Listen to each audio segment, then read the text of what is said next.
Ustaz nak tanya yang robah tu Ustaz. Ya. Dia mudah kan? Dia bersandar dengan mana Ustaz tu? Tuhan Mana? ini. Mudah tu. Robah. Yang ni. Robah ada Dia mudah. sandar kat Hazar. Oh bersandar Robah dekat tu Hazar. Tuhan Kaabah. Tuhan. Siapa? Hazal Tuhan Baiti. Kaabah. Tuhan Dia sandar Kaabah. kat Hazar tapi Ya. Tuhan sandar dekat ini. dia macam mana? Dia sandar dekat Kaabah lah. Kalau kita sebab apa? Sebab kita kalau terjemahkan jumpa Hazar selepas dah ada alif lam. Sebut ni dulu. Tuhan Kaabah ini. Oh, Jangan Tuhan okey, ini okey. Kaabah. Nanti Okey, poning okey. tu. Tuhan Okey, okey. Kaabah ini. Tuhan Kaabah lah. Tuhan Kaabah. Okey. Okey. Mana dia mudah pada tu orang. Kaabah Tuhan Kaabah Okey. ini. Ustaz bila jumpa alif lam ni Ustaz kan? Apa dia? Bila jumpa alif lam je kan bukannya isim yang lain kan? Dia mesti isim yang ada alif lam selepas isim isyarah tau. Bokis ni jadi. Tak ada Okey. isim isyarah, tak jadi kes apa-apa lah. Macam sampai tak ada. Poin dia dekat isim isyarah, bukan dekat dekat alif lam dengan tak ada alif lam. Oh bila ada haza baru dia badal Ustaz kan? Ha, baru ada kes badal ni. Badal ni ada dua sebenarnya. Satu, badal yang ganti tu, kita kata iaitu, kita nak terangkan lagi. Contohlah kita kata macam itu, PM9 kita, Tuan Khair, apa nama dia? KJ. KJ. Ha, jadi kita kata PM ke-9 KJ, kita kata. KJ badal kepada PM9 tu. Kawan tu baru dengar dekat earphone dah kena sebut nama. Jadi asal dia jadi KJ adalah penerangan bagi PM9. Contoh. Boleh? KJ. Ataupun badal lagi apa lagi satu? Badal lagi kita boleh katakan selepas isim isyarah yang ada alif lam. Yang ni kes lain. Ni kes macam sebenarnya badal ganti juga sebenarnya. Ini tu apa? Rumah. Rumah tu apa? Ni. Macam tu asalnya. Kan benda yang sama. Badal ni benda yang sama lah. PM9 KJ kita kata. KJ rasa lah tu. KJ rasa tu. Jadi PM9 tu siapa? KJ lah. KJ tu siapa? PM9 tu lah. Oh tu yang itu tu. Kadang-kadang kita katakan iaitu. Cuma iaitu tu tak sesuai kat sini. Tapi benda yang sama juga. Ini tu apa? Pen. Pen tu apa? Ini. Contoh kita kata. Ini pen yang apa tu? Rosak. Rosak khobar. Pen ini rosak. Ini tu apa? Pen. Pen tu apa? Ni. Kan sama. Benda yang sama.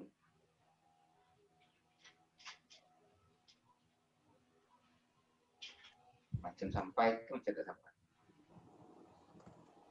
Ustaz, jadi haza baitu kabirun tu mubtada dia haza, lepas tu khabar dia cerita.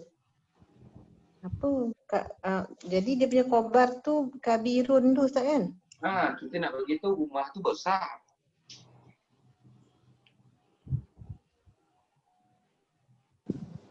Cerita. Sampai itu kabir. Jadi yang baitu tu Badal. So, dia isim. Ada alif lam. Dia isim je lah Ustaz kan? Dia isim ada alif lam.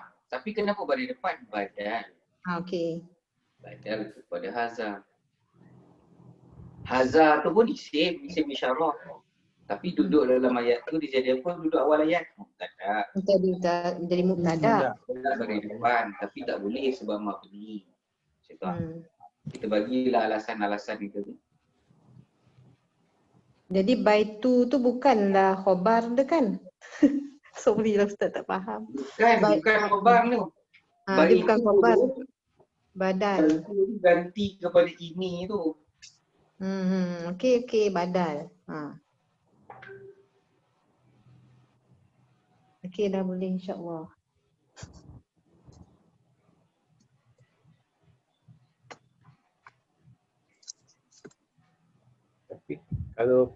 Kalau Ustaz, kalau besar tu kan, kabirun tu dia besar kan? Mana dia? Ya. Dia Besar. boleh tak dia kita rujuk dia sebagai sifat kepada rumah tu? Rumah tu besar, rumah tu kecil. Tak boleh. Tak boleh. Tak boleh. Kalau dalam bahasa Arab, kalau nak jadikan sifat kena datang yang. Yang tu kita kena pegang akidah bahasa Arab kita. Kalau sifat mesti ada yang. Kalau dia tak jadi yang, dia tak jadi sifat. Walaupun dia dalam bahasa Inggeris dia bidang adjektif kan. Adjektif ni maknanya adjektif. benda-benda Yalah. yang Ha. beri kesifatan sikit lah. Hmm.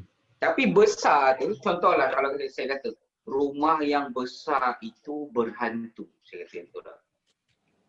Jadi, besar kat situ sifat. Sebab kita bukan nak cerita besar kat rumah tu. Kita nak cerita berhantu.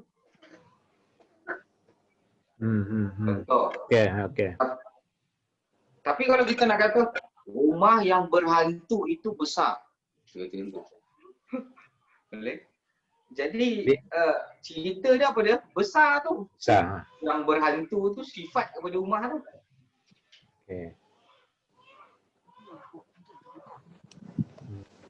Khabar ni kita kena bagi tahu.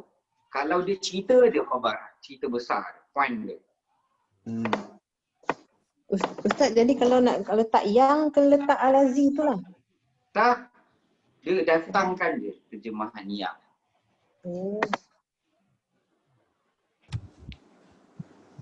Dia datanglah terjemahan yang. Tapi cara menulis, nanti lama-lama kita dapat nanti.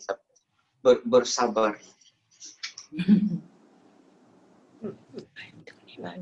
Tapi kalau al-lazi boleh jadi Sifat. sifat juga lah. Ada tempat dia tak jadi sifat. Ada tempat dia jadi sifat.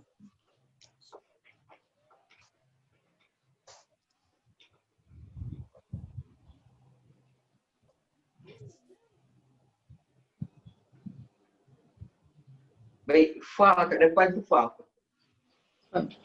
Atof. Bukan fa ni, Kau jawab tak? bukan Fa jazam. Sabar. Fa fasihah. Belum belajar. Apa? Maka. Terjemahan dia pemaka. Aduh, saya. Ha? Yang kita belajar yang jawab tu tak? Fa jawab dalam buku apa tu tak Ustaz? Ya? Tak ada Maka. fasih. Saya buat atof saja. Atof, maka. Kalau atof lalu bukan maka. Istinaf. Maka. Fasihah. Mahduh. Syatriah ke Ustaz? Fa Itof. jawab tu yang dalam mata tu. Alah hai. Suruh Dalam Syatriah. buku ni. Farhal. Sedang. Fasihah. Fasihah tu. Fasihah tu. Nasab ada. Fasihah. Mahzuf. Oh, bitof. Al-jawab. Fa jawab kepada Al-jawab. Nasab. Kan fa fasihah dalam kad warna ungu dia. Mahzuf. Mahzuf tu. Oh, mahfuz. Yang ada masuk tu. Mana dia apa kan? Dia apa? Maka kat. Mana dia maka. Macam fa'ul jawab. Maka juga. Maka. Tu pun nak kona tu pun bukan senang tu. Nak terjemahkan dia sebagai fasihah tu. Dia macam ni, fa maka ni dekat fa fasihah dan fa'ul jawab sahaja. Maka ada dua tu je Ustaz kan. Tapi macam Kalau kita mana nak terjemahkan maka. macam mana Ustaz boleh tafsir yang fa yang dalam ni dalam ayat ni sebagai fasihah. Itu yang nak tahu tu. Yang tu kita tak belajar lagi sebab kita dah belajar banyak ayat. Ada banyak yang betul. Itu tak masuk yang apa yang ada. tak masuk lagi ayat Al-Quran Kahfi yang minggu lepas tu. Surah Kahfi tu. Yang isim dia boleh jadi fi'il tu. Yang menyerupai fi'il. Oh. Saya ada dalam tu ni. Ada. Tak apa, tu minggu depan kita buat. Saya kata nak ajar minggu ni. Ya. Boleh. Jania pun kan masuk ah. Tak payahlah. Tak boleh. Minggu depan lah. Tak masuk. Boleh? Tak apa, nanti kita akan jumpa lagi Fa Fasihah, Fa Ul Jawab kat depan. Nanti kan. Papa. Nanti ada yang masa tu mungkin yang lain dah mahir. Sebab ini kita ada belajar lam amar tu. Satu kita nak tahu kenapa pakai lam amar ni. Lam amar digunakan untuk nak suruh orang yang tak ada depan kita. Amal. Kalau kita nak suruh orang depan kita, kita boleh pakai fi'il amar. Tapi kalau orang tu huwa, tak ada dalam kaedah kita. Yang tu point dia besar. Jadi tak ada kat dalam kaedah ni. Kalau untuk huwa, huma, hum, hiya, huma, hunna, ana, nahnu, tak ada. Jadi kalau nak suruh ni, suruh diri sendiri macam mana? Pakai fi'il mudhari' tambah lam amar tu. Lam jazam. Kalau kita nak suruh orang yang tak ada depan kita ataupun nak suruh diri sendiri lah. Pakai fi'il mudhari' tambah lam tu. Lam jazam tu. Tu penggunaan lam. Tu satu. Kemudian, apa fungsi huruf lam tu? Huruf jazam kita dah tambah pula. Bukan sekadar mematikan fi'il mudhari', tetapi kita ada tambah atau tadi, atau buang nun bagi yang belakang ada nun. Lepas tu kita dah kata dah atau buang nun bagi belakang yang ada nun, kena ada kecuali pula yang mabni tadi tu. Kunna dan antunna. Tentu. Banyak syarat dia. Lepas tu kita ada belajar pula selepas haza jika ada alif lam maka dia menjadi badal kepada sebelumnya. Badal kepada haza. Jadi dah banyak sangat kita belajar. Kalau saya tekankan fa tu nanti Dia lagi poni, sambung. tak payah dululah, tak sesuai. Saya rasa. Ada alif lam dia jadi badal. KJ boleh tak sana tu? Nak buka mikrofon takut bising kan?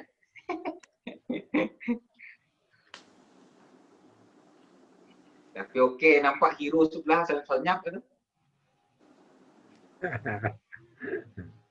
Contoh dia Ustaz. Yang hero sebelah tu tak nak potong botak.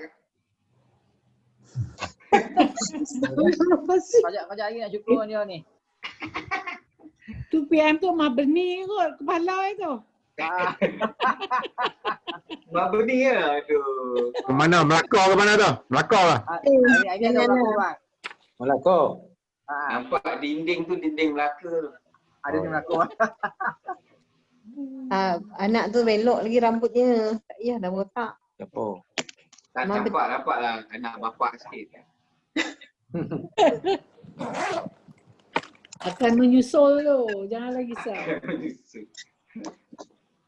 Tapi lawa yang tu rambut anak pakai. Tak apalah. Ada. Ada burak kan. Baik. Kenapa Allah kata tu? Maka kan diorang kata tadi, diorang ni kebiasaan diorang mengembara lah. Jadi pengembaraan berlaku pada musim panas dan musim sejuk. Apa kaitannya dengan fa tu?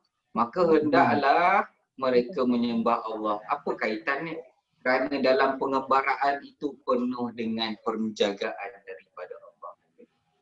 Mengembara ni macam-macam boleh berlaku lah. Kena-kena pula kalau mengembara guna laut.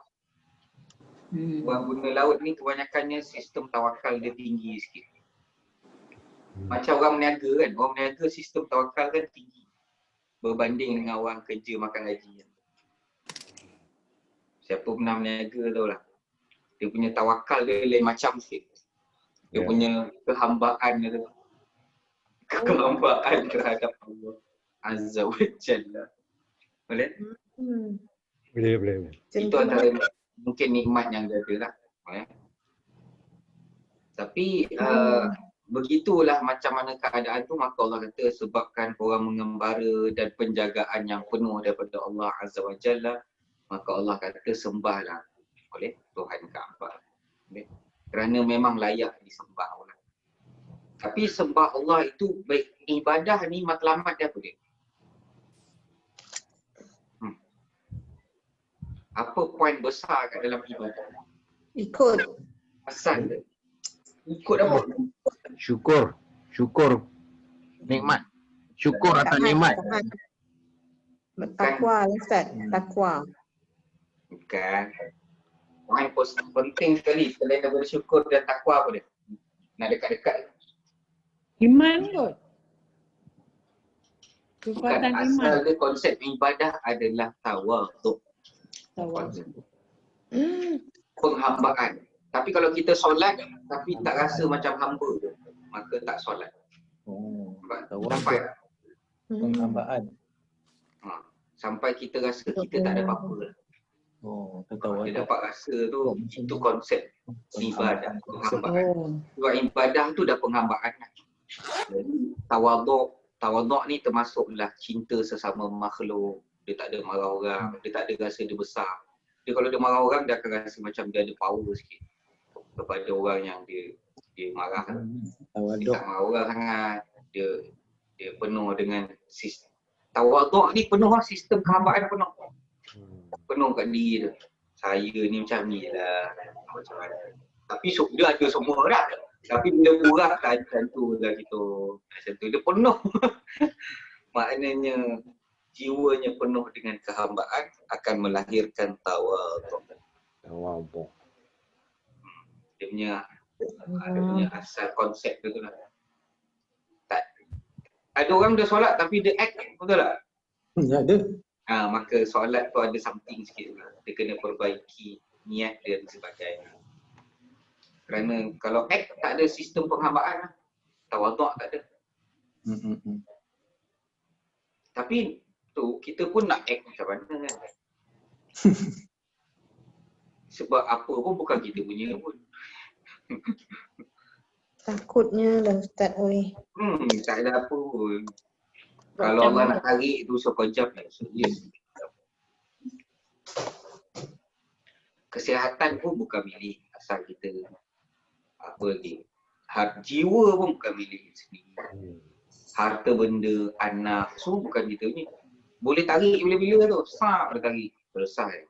Terduduk masa tu. Dulu ada tokel kat sana kan. Dia macam act sikit lah. Lepas tu anak dia meninggal.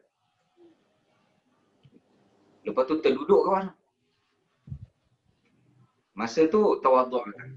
Dia dah tahu tak ada apa-apa. Jadi itu yang tak boleh ada. Bila tawaduk ada, maka takabur tak ada dalam diri. Takabur kalau ada tak boleh masuk syurga. Kalau kita faham takabur, kalau ada sifat takabur walaupun sikit, dia tak boleh masuk dalam syurga. Jadi kita faham tak macam mana sifat orang-orang syurga ni macam tu? Agak-agak macam mana ciri-ciri orang-orang yang duduk dalam syurga?